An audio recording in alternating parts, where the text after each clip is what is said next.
So, yan na nga. Check natin guys.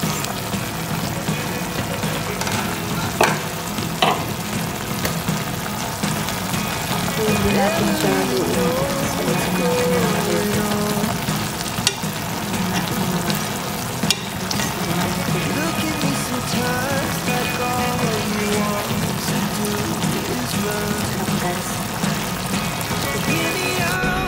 So, yan guys, na-prepare ko na pala lahat ng ingredients. So, ayan yung ating mga ingredients guys. So, meron tayong bawang, sibuyas, yung ating isda, yung okra, at saka yung talong, at saka yung ating ginger. So, ayan na nga.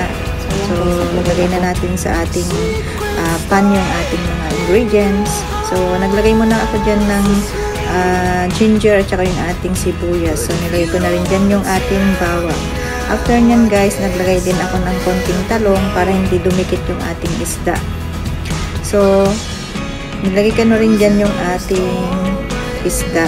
Ayan. So, paisa-isa guys. So, nilagay ko siya para, inalagay ko ng maayos para hindi magdikit-dikit yung isda natin guys. So, ayan na nga.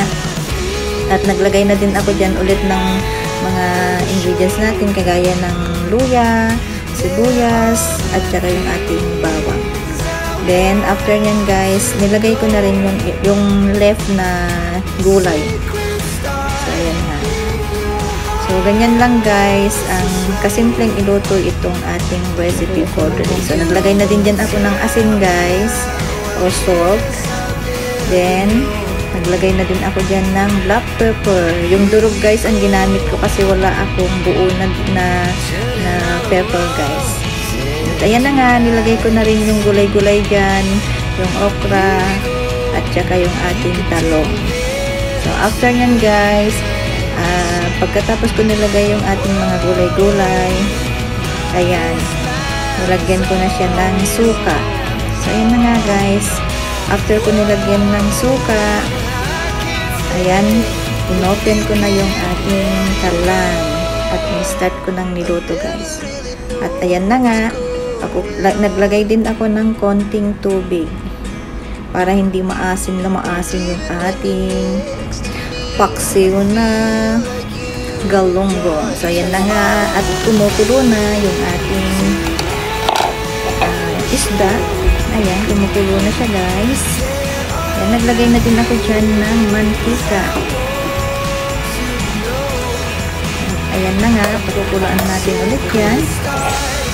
At continue natin na iluto. Takpan natin ulit guys. At ayan na nga, after 3 minutes, yan, binuksan natin at kumukulo na. At malapit nang maluto yung ating gulay at yung ating fish. So, titikman natin yung lasa guys.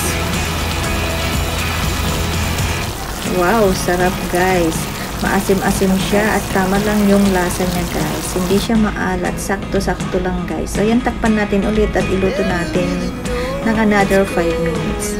After nyan guys, ayan na nga. Luto na yung ating isda.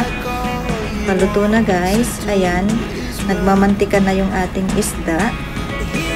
So, ayan, napakasarap guys. Excited na ako. Mapapa-unli-rice na naman ako nito guys. So, ayan na. Luto na at i-transfer na natin sa ating plate.